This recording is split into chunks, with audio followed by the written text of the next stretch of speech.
Hello, good morning, and welcome to this webinar on environmental crime. We are excited to partner with the Gibraltar Compliance Association. We'd like to thank Carlos Martins for facilitating this webinar.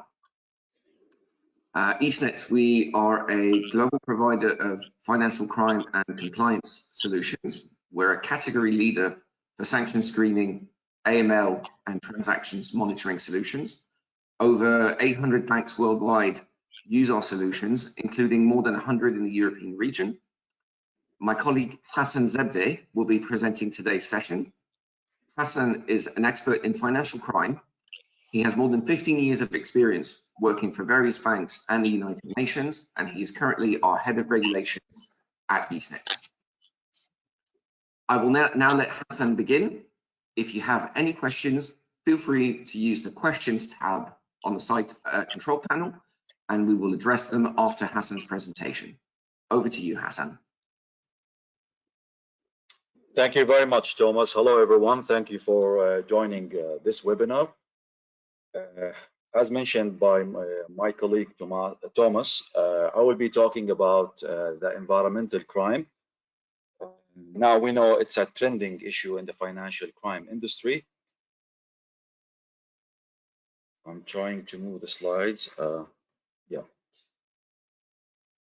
agenda will be talking about the definition and impact of the environmental crime, the characteristics, convergence with other crime areas, numbers and insights, standards and regulations on environmental crime, risk indicators and detection,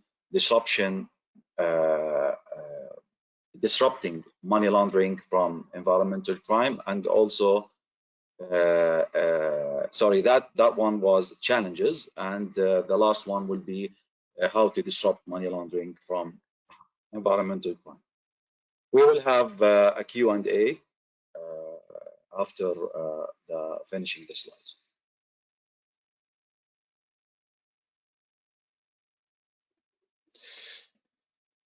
Okay. What is environmental crime? Environmental crime is the activities which are abusing the natural resources and also breaching the environmental legislation, which will cause significant threat to the environment, human and other creatures like animals, wild animals, and also plants. Environmental crime types, we have actually main 4 types. The first one is the forestry crime, illegal logging, and this is actually a very important topic, and it is a direct cause of the global warming. We know that forestry crimes are very active in some jurisdictions. Illegal wildlife trade, this is also, we know that there are too many animals and plants which are listed as an endangered species. I will give you one example about the wildlife trade. It can be the tusks, the elephant tusks. It can also be, live animals. It can be part of the animals. So this is considered as an illegal wildlife trade. Illegal mining. Mining is legal, but sometimes if it is done without the permission of the government, it will be considered as an illegal, and it will have a very adverse impact on the environment. Waste trafficking, it is we have those factories, we have industries which are resulting in a tremendous amount of waste, and this waste can be transferred from one region to another, and this is it can be dumped actually in let's say civilian areas or in natural areas. So it can pollute, and it will impact all the species living in these specific areas. Environmental crime impact. it will increase the level of pollution, such as toxic chemicals, carbon monoxide, dioxide, in a very threatening levels. A degradation of wildlife, as I mentioned, there are too many species which are listed as endangered species. So hunting them to use their parts or trading them alive, it can also degrade the wildlife. A reduction in biodiversity, the disturbance of ecological balance. We know that environment is based on ecological balance. Whenever this ecological balance is impacted, the whole chain will be impacted. Irreversible climate change, natural disaster which is resulted from the climate change, the contamination of the food chain with all these, pollutions, toxic materials, illegal, let's say, hunting. It will all impact the food chain. It will cause contamination. For example, if we are dumping the waste in the rivers, for example, it will pollute the whole river with all the species in the river. Death and reduced life expectancy. And this is actually, if we look at all these impacts, we will know why it will cause the death and the reduced life for all species, including the human being. Environmental crime characteristics. It is actually a low risk crime, because we know that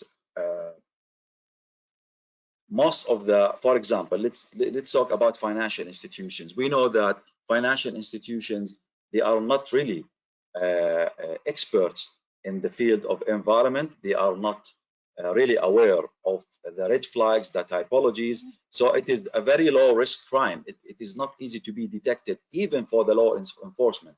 It needs, a specific knowledge to be able to recognize those red flags. And also it generates a tremendous amount of money. It's a high reward crime. So it is attractive.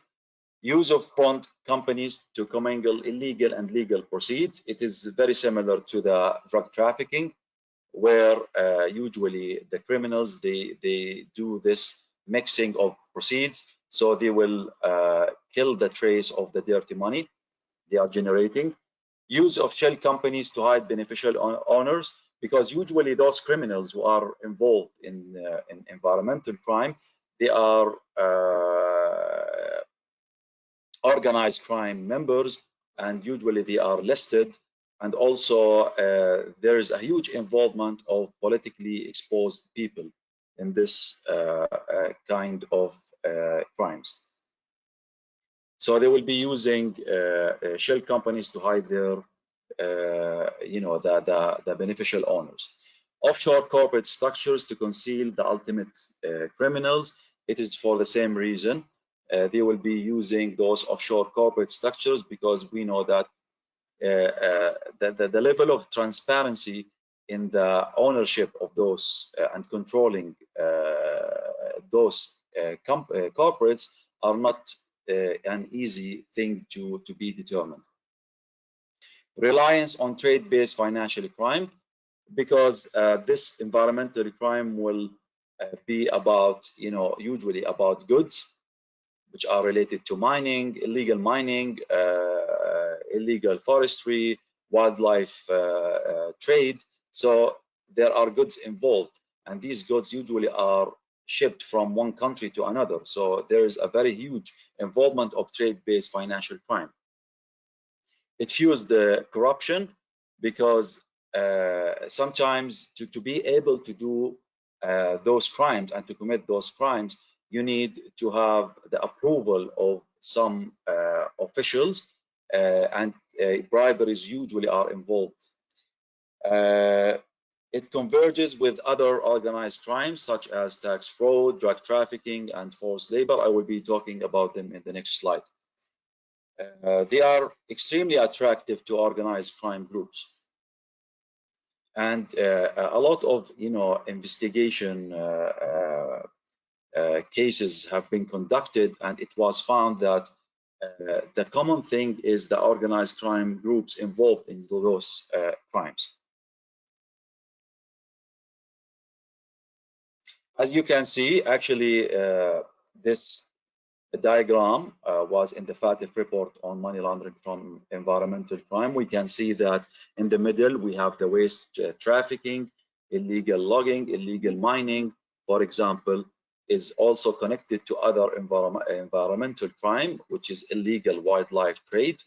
It's also connected to tax crimes because those criminals, they don't, of course, pay the proceeds of those taxes, and especially if they are doing the illegal logging and mining, they will not be paying any taxes, and the government will lose any potential taxes that can be gathered. The corruption, it usually involves those officials who are involved, and this will involve, of course, briberies and also falsification of origin certificates to be able to ship those items from one country to another. It's also connected to human trafficking and smuggling because those people who are victims usually are forced to work in the illegal mines, for example. It is also connected to terrorism and armed insurgency. Those crimes, such as the environmental crime, they will generate a huge amount of money, and this will help those criminal groups to operate in this area, so they can generate and they can fuel actually their activities in terrorism or insurgency and so on. And of course, it will involve the smuggling of guns and drugs.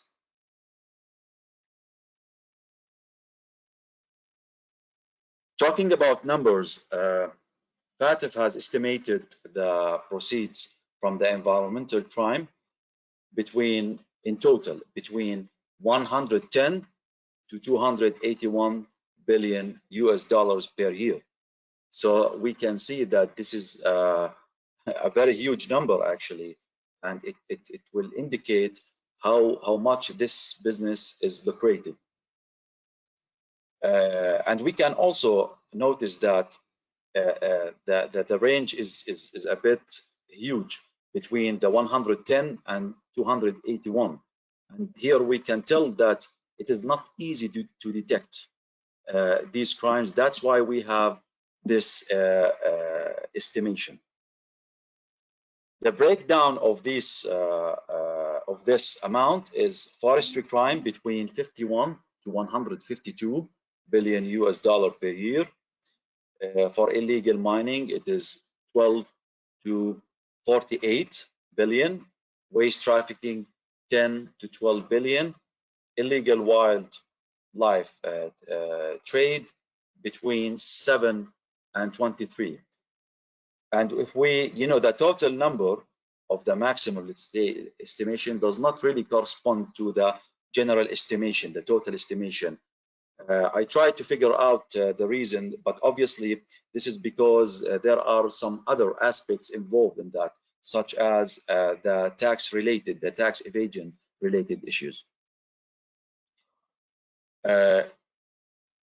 UN has stated that the annual growth rate is between 5 to 7%, making it likely the 4th largest criminal area in the world. So this will indicate the importance of the monitoring and detecting those crimes, whether by the financial institutions or other, let's say, bodies such as the governmental and international bodies. And cooperation is crucial here. I will be talking about it.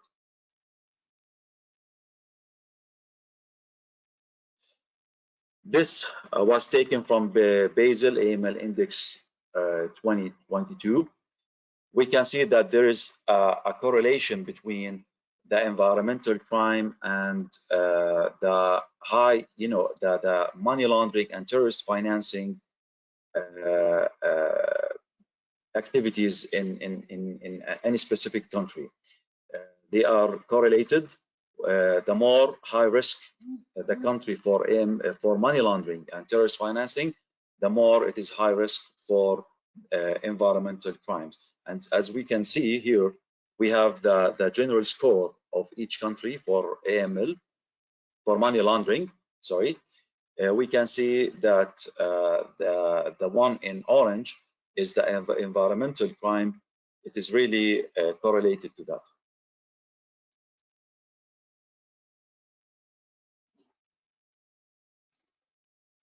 Financial crime international standards on environmental crime.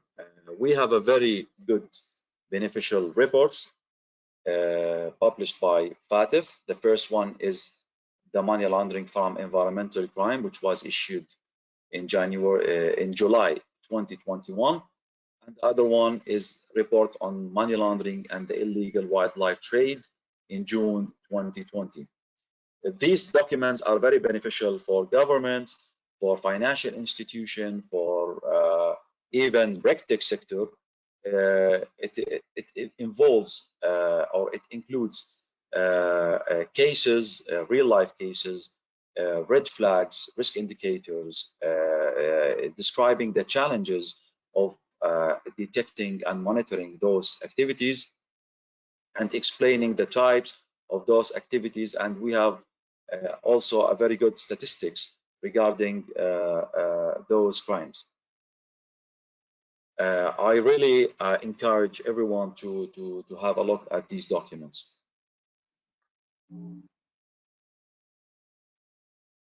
We have some initiatives by national governments in regard to environmental crime.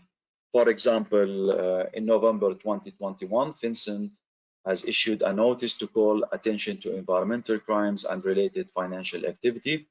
This document includes STR requirements for this specific crimes, and also risk indicators, and involves also record keeping requirements for the monitoring. Also in May 2020, Gibraltar FIU signed a memorandum of understanding with the Department of the Environment to strengthen the international efforts against illegal wildlife trade. Consequently, Gibraltar included illegal wildlife trade in their latest national risk assessment published in August 2020. So we can see here that governments, they started to respond to these kind of risks, which are increasing. It is not only increasing, even the awareness of those crimes is also increasing by the governments, by the general public, and also the international organizations and NGOs. There is a very huge focus on that, and now Financial Action Task Force, they are including the environmental crime controls in their mutual evaluation that they are taking for the member countries.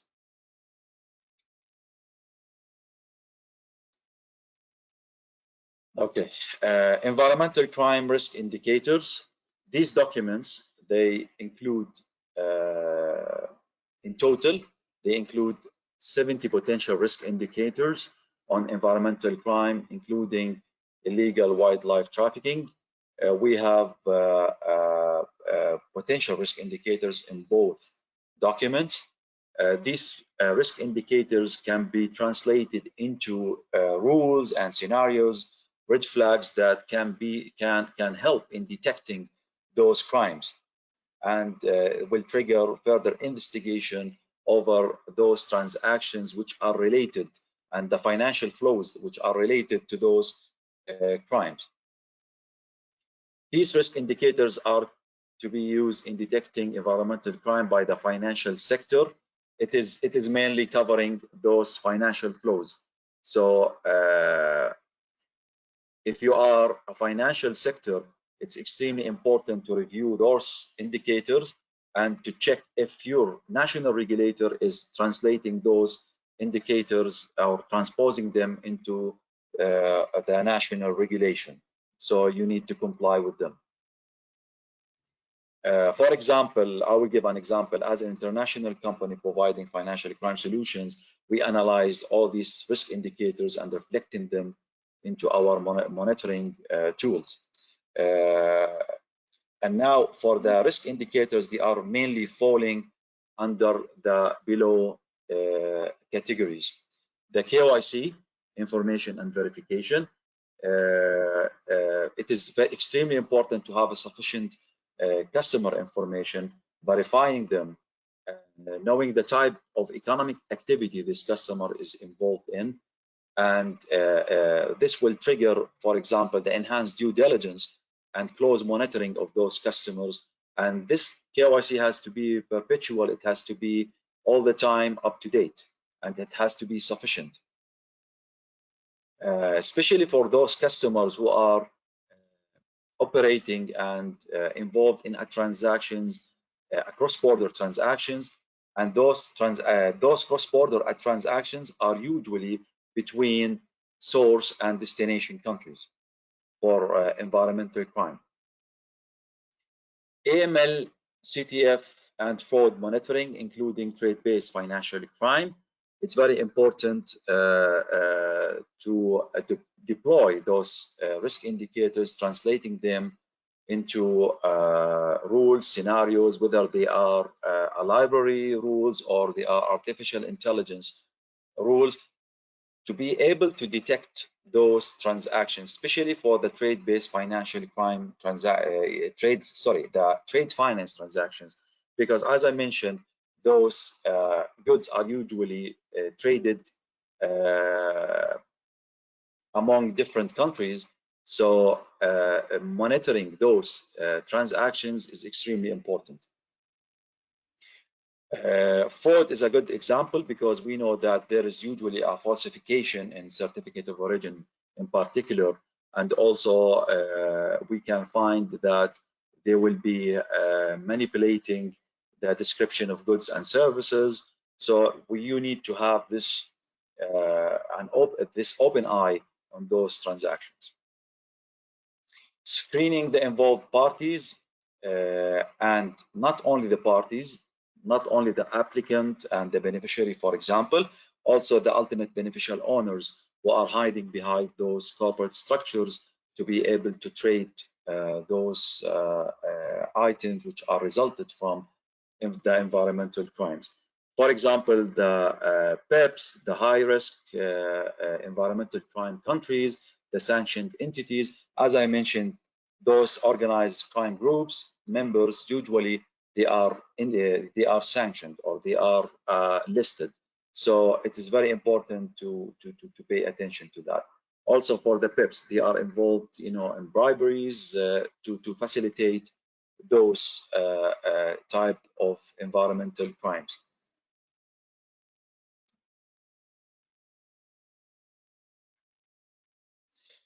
Okay, challenges in disrupting money laundering from environmental crime. I know it is not an easy job to do that. This report that has been published by FATF, it was a subsequent report to a survey that has been taken and it has been distributed among financial institutions and other governmental bodies. And most of the financial institutions and even the other bodies, they declare that they have challenges to understand and to detect those transactions. The reasons why is that there is a lack of sufficient and accurate information. The way the illicit financial flows from the environmental crimes the way they are generated and the way they are transacted is not really clear. now a lot of investigations are taking place, a lot of cases are under investigation, and by time I think we will have more clear picture for these kind of environmental crime financial flows. The lack of information on typologies and risk factors for environmental crimes, and as I mentioned, these are potential risk factors. It is not easy to understand the way they are operating, and even if you, for example, if you are a compliance officer working for a financial institution and you are doing your own research, you will find a very limited information about these risk factors and typologies. You will find a tremendous amount of information about the environmental crime in general. Yes, this is true, but for the risk factors, risk indicators, typologies, this is extremely rare. Most FIUs and relevant authorities have not developed environmental crime fighting framework. As I mentioned, this is a trending topic. It was not subject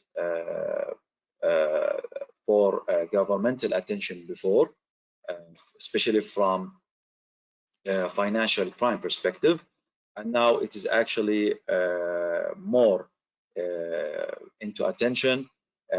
International bodies, governments are focusing on the financial crimes which are resulted from environmental crimes. FIs and non-profit organizations highlighted that environmental crimes are difficult to identify because of the previous mentioned, above mentioned reasons.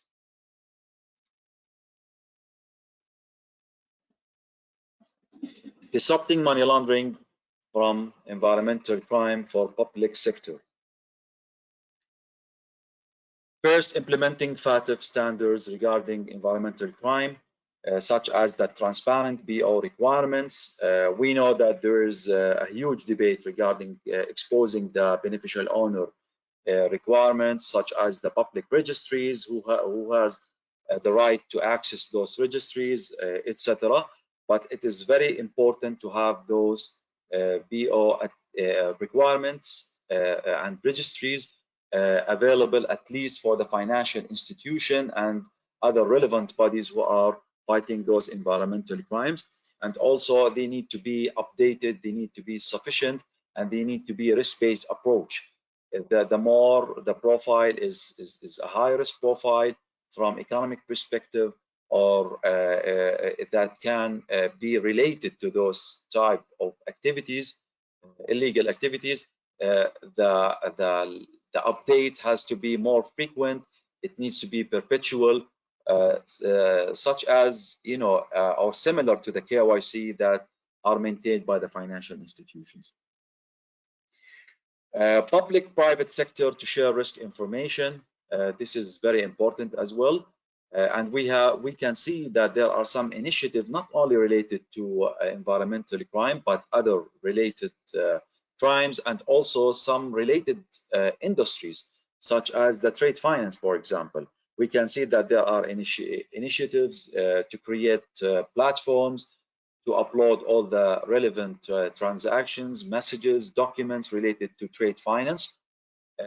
Also digitizing the certificate of origin, digitization of the bill of lading. These are very beneficial to detect such illegal activities.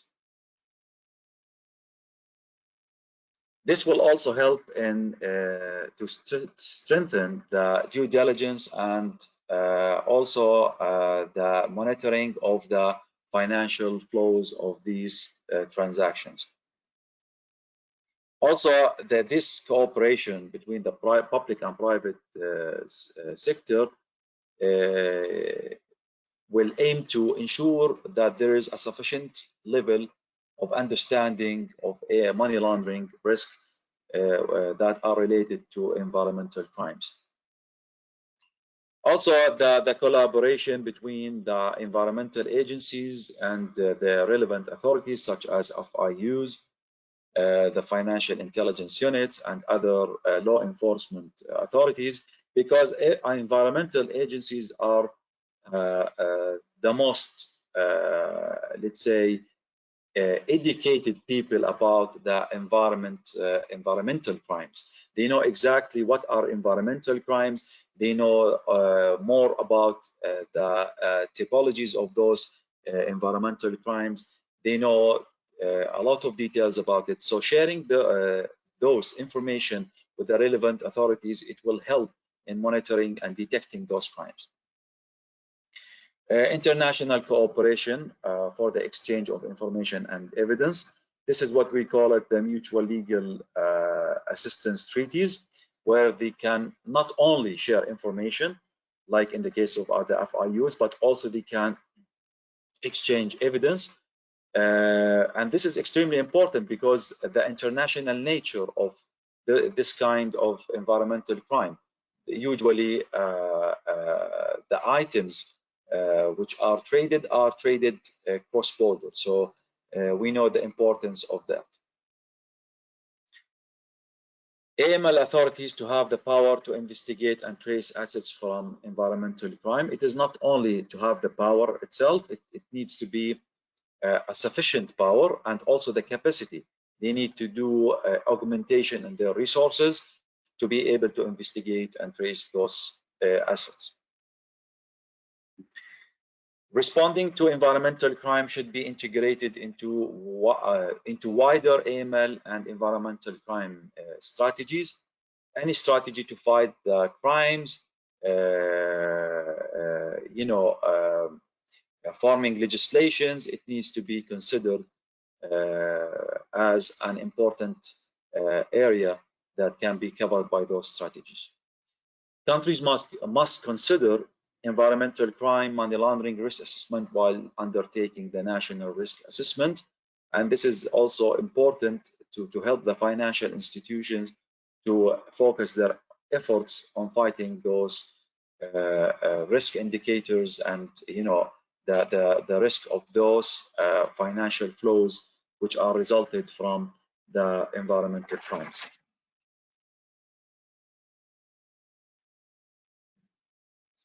Disrupting money laundering from environmental crime, and this is for private sector. For private sector, actually, to start with is the customer due diligence for preventive action and STR for detecting environmental crime. We know that financial institution is a very important defense line. They will usually these crimes, the environmental crimes are committed for the sake of generating funds. So these funds usually will be integrated into the financial system. So the one of the first lines of defense is the financial institutions. So having a proper customer due diligence program will help to prevent these environmental crimes, and also whenever you have any doubts or you have any suspicious or unusual activities that can indicate to an environmental crime, it has to be reported by STR or SAR to the related authorities or the relevant authorities or dedicated authorities. Close monitoring of those customers operating between source and demand countries for this kind of trade. Whenever we are doing the customer due diligence, having the KYC information, of course, we will be able to understand the economic behavior and the economic activity of our customers. So whenever we can see that we have a customer who's doing, for example, a trade finance deals, we need to get more detailed information about the countries, about the goods traded.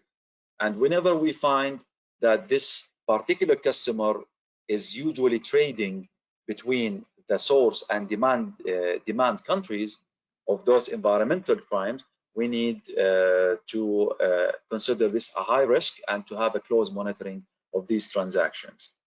The source and demand countries to be identified, you can find it in the FATF report, and there are too many other sources that you can know exactly what countries they are considered as a source countries and demand countries. Supporting documentation. It is extremely important to obtain the supporting documentation from the customers whenever they are doing these kind of trades, to understand what kind of items they are, to check if these items are prohibited or they are controlled. For example, we have this organization sites. They give permits to trade specific species. CITES is the Convention on International Trade in Endangered Species of Wild Fauna and Flora. So this can be a very good documentation that can be obtained, and also a customer attestation. The use of risk indicators highlighted by FATF in environmental crime monitoring. These risk indicators will help you in detecting those suspicious and unusual activities and transactions that can be investigated and eventually can be reported to the FIU or to any dedicated authority that you have in your own country.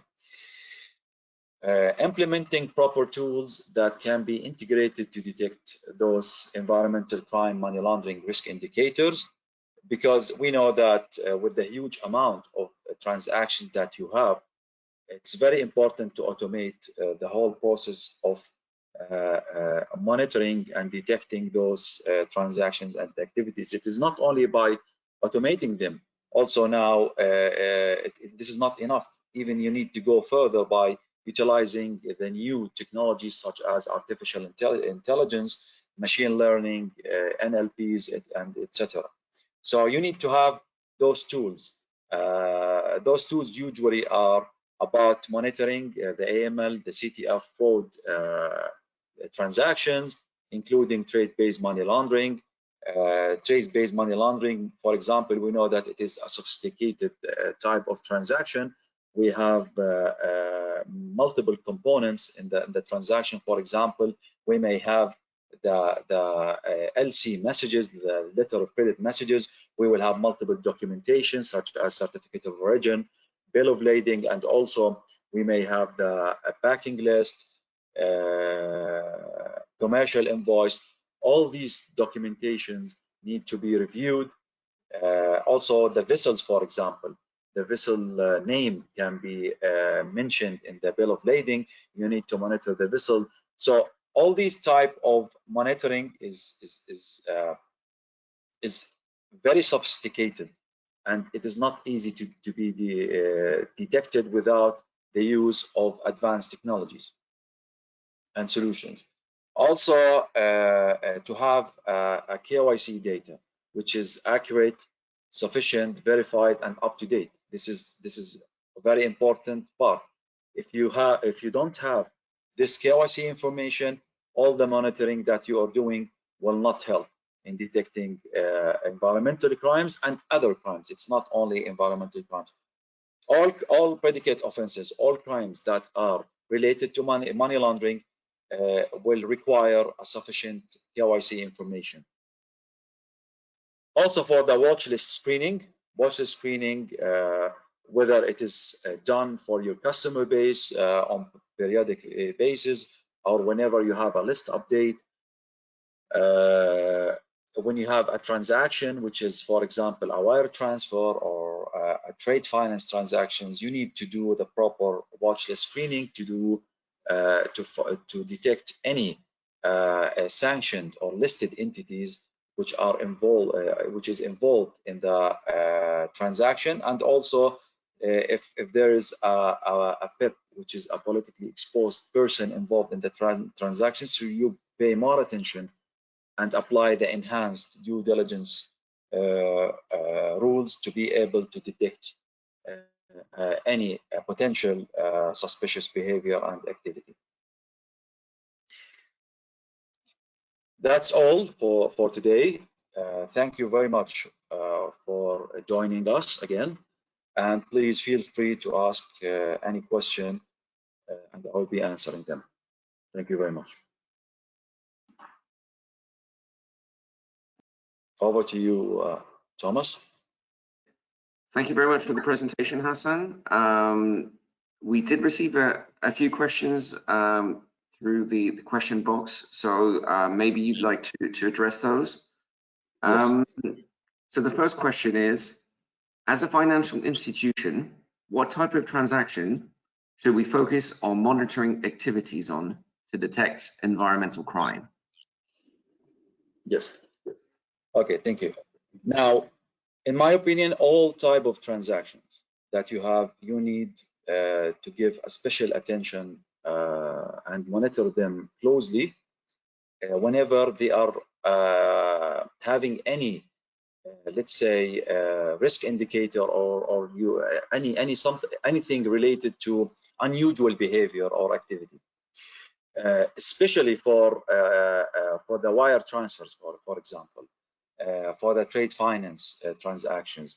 As I mentioned, usually these are cross-border activities. So they will be settled using the wire transfers, and also it will involve goods, as I mentioned before, and usually these goods are shipped from one country to another through the trade finance transactions.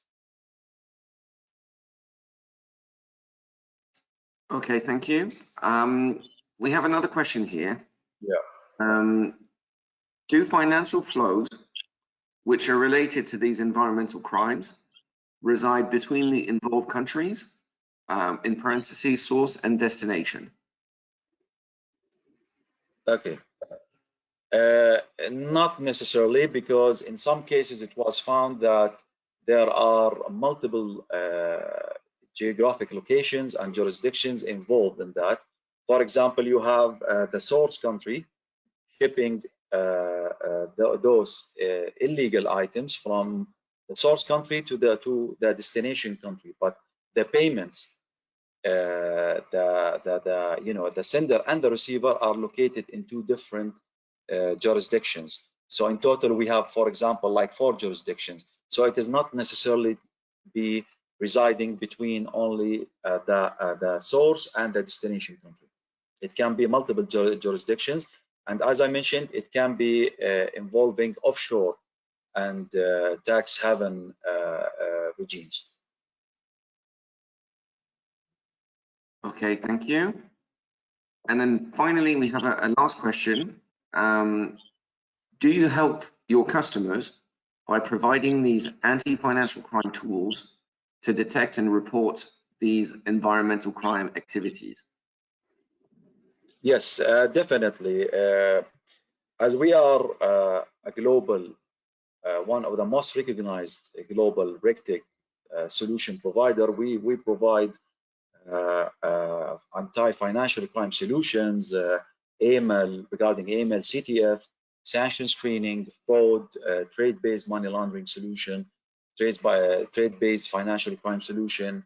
Yes, of course, we help our customers in that.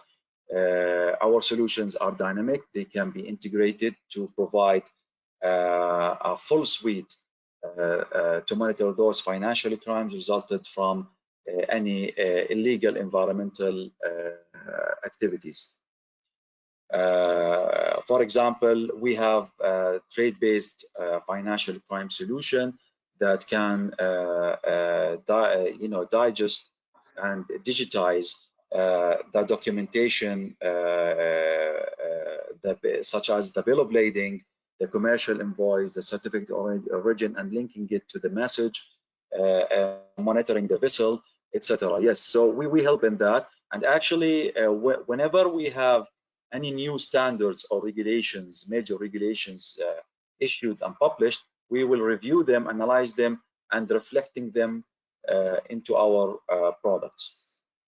And of course, at the time, we are not only providing the technology itself, we also provide, whenever we have any implementation at the customer side, we will also help the customer to even focus the monitoring efforts on the most risky areas. That's it. Yeah. Okay, well, thank you very much for addressing these questions, Hassan. if the presentation is over now, I would just like to say a quick word of thanks to you, of course, for presenting all of this content. A special thanks to the Gibraltar Compliance Association for hosting this webinar, and a special thanks to Carlos Martins for facilitating the session today.